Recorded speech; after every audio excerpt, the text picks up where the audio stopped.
प्रभु प्रार्थनाएं तब सुनेगा जब हम आत्मा से प्रार्थना करेंगे। हम शरीर से प्रार्थनाएं करते हैं या नहीं करते? जब तक हम अपनी शरीर की सुनना नहीं छोड़ेंगे, हमारी प्रार्थनाएं आगे नहीं जाएंगी, चाहे जितनी मर्जी प्रार्थनाएं कर लो।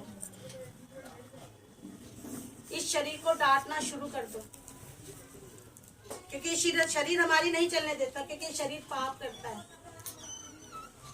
क्या आदम हव्वा ने फल खाया ना होता तो आज क्या ऐसा सब कुछ होता? नहीं होता ना। उसने क्या करा? सिर्फ एक फल ही तो खाया था, कहने को सिर्फ एक फल खाया था, और क्या हुआ? पूरी सृष्टि क्या हो गई? तहस नहस हो गई। आज उनकी गलती की वजह से हम सब लोग क्या कितने परेशान होते हैं ना, कितने दुख उठाते हैं ना। ये शरीर पाप का हो जाता है ना, सिर्फ एक फल खाने से। प्रभु ने इसकी बाइबल के अंदर हमको कितनी सारी आज्ञाएं दी है ना, और इतनी ज्यादा आज्ञा भी नहीं दी है। सिर्फ प्रेम में चलना बोला है उन्होंने, विश्वास करना बोला है। क्या मुश्किल है? अरे इतना सब कुछ करते हैं हम, क्या एक आज्ञा मान लेंगे तो क्या हो जाएगा? जैसे आज हम बोलते हैं अगर उसने फल ना खाया होता तो आज ये सब हमको ना देखना पड़ता। तो सोचिए, क्या हम एक आज्ञा नहीं मान सकते परमेश्वर की? क्या हम प्रेम में नहीं चल सकते? जरूरी है कि हमको किसी को टोंट मारनी, तूने ऐसा किया, तूने वैसा किया? अगर जब भी हमारे हृदय के अंदर किसी के प्रति भी कुछ भी बैर आती है, उसी टाइम उसको क्लियर कर दो। उसी टाइम सोच लो शैतान आ गया है पीछे से।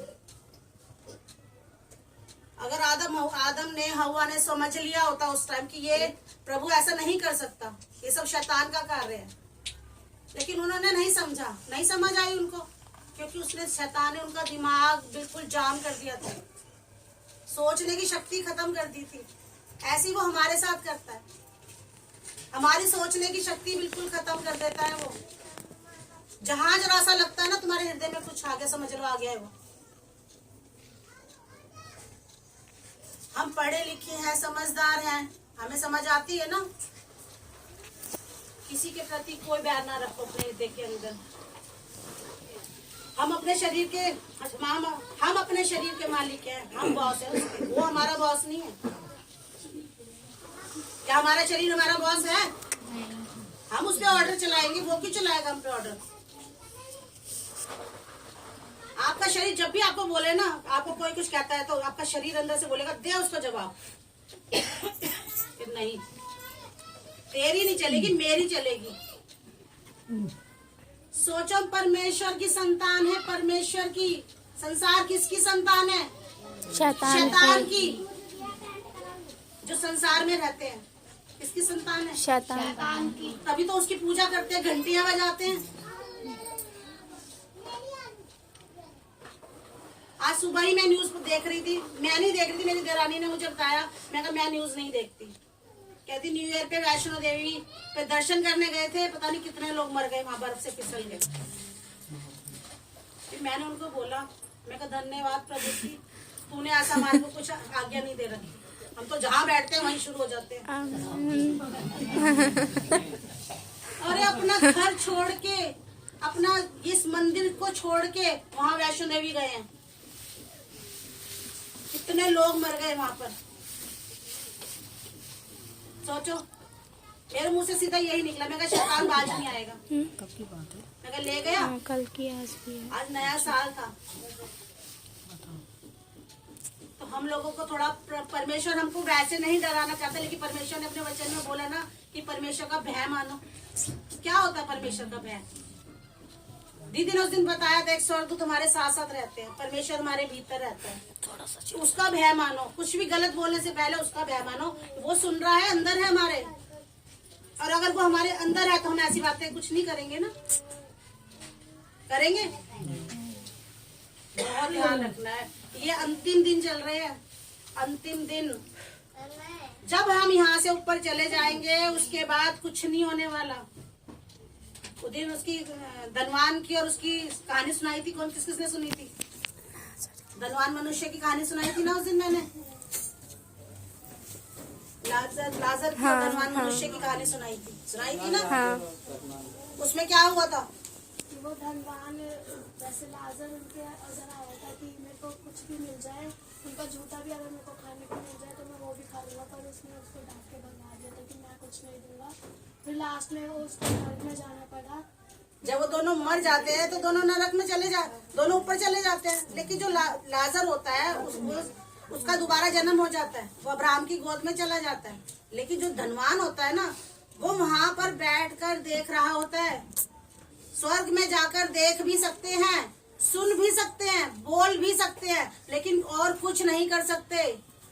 धनवान ने ऊपर जाके क्या कहा? जब वो नरक की आग में जल रहा था, उसने वहां जाके बोला कि कोई जाकर मेरे घर वालों को, मेरे भाइयों को, मेरे भाई बंधुओं को जाकर बताओ कि पाप ना करें, क्योंकि यहाँ पर आने के बाद कुछ नहीं हो सकता और यहाँ की आग बहुत भयानक है। कुछ हो सकता है? ऊपर जाके कुछ नहीं होगा, जो होगा यही होगा। लास्ट के दिन है। अपने आप को डांटना शुरू कर दो। कौन कौन डांटेगा अपने आप को?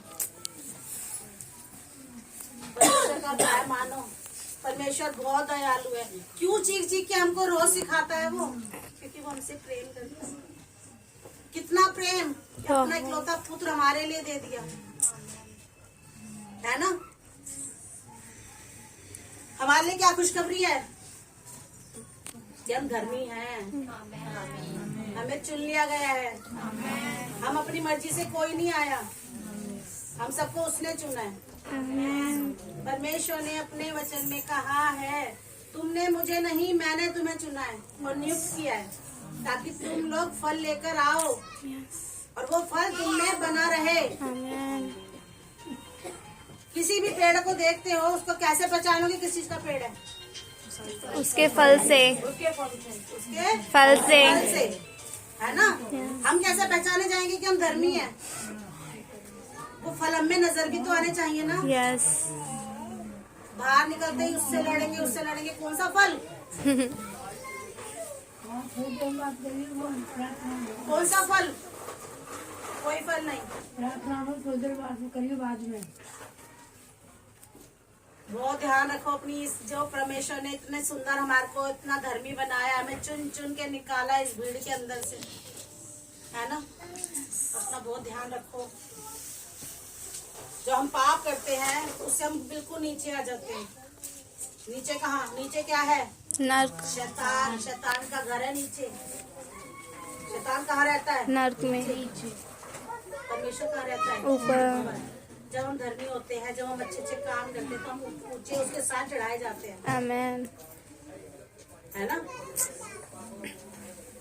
परमेश्वर ने कहा कि जाओ, जाति जाति के लोगों को वचन सुनाओ और चेला बनाओ। चेले कौन होते हैं? ये नहीं कि हम बाकियों को तैयार करते हैं। अब ऐसा भी नहीं है कि भैया जो नए नए आ रहे हैं उनको तो हम सिखाएंगे, इसका मतलब ये नहीं है जो पुराने वो पीछे हटते चले जाए। पुराने किस लिए होते हैं? जो नए आ रहे हैं उनकी केयर करने के लिए होते हैं। जो नए नए बच्चे आ रहे हैं परमेश्वर के, उनको हम आगे आगे बिठाते हैं ना। पुराने पीछे बैठते हैं ना। क्यों बैठते हैं पीछे? प्रभु परमेश्वर ने कौन सी ड्यूटी दी है पीछे बैठने वालों को? आगे वालों का भी ध्यान रखें। क्या आप आगे बैठ के पीछे वालों को ध्यान रख लोगे? पीछे कौन बैठता है? वही बैठेंगे ना कि आगे वालों को परमेश्वर ने अमर को आज्ञा दी है। परमेश्वर चाहता तो खुद भी सब कुछ कर लेता, लेकिन उसने, उसका शरीर नहीं है ना। हमारे शरीरों, हम लोगों को चुना है उसने, है ना। तो हमें परमेश्वर का काम करना है। Hallelujah, hallelujah. बैठ गए। जब मसीह क्रूस पे चढ़ा, क्या हुआ? शैतान कैसे ताक रहा था मसीह को। मसीह की मूवी देखी है किसी ने? जब क्रूस पे चढ़ाया जा रहा था यीशु मसीह को, तो शैतान सामने से देख रहा था, उसको तमाशा देख रहा था वहां से कि जाएगा। चल पुकार अपने परमेश्वर को, चल पुकार अपने पिता को, ऐसे बोल रहा था उसको। यीशु तो सुन रहा था उसकी आवाज और देख रहा था उसको लगातार। लेकिन जब वो जी उठा तब उसका कैसे खुल्लम खुल्ला मजाक हुआ ना, कैसे खुल्ला खुल्ला तमाशा हुआ उसका। हमें भी शैतान का तमाशा निकालना है ना। उसको नहीं बिठाओ अपने अंदर, मत उसको आमंत्रण दो अपने अपने घरों के अंदर, अपने शरीर के अंदर निकाल दो। तुम बहुत समझदार हो, हम बहुत समझदार है, हमें पता रहता है क्या गलत है क्या सही है। चलिए मैं बच्चन को यही खत्म करती हूँ। चलिए।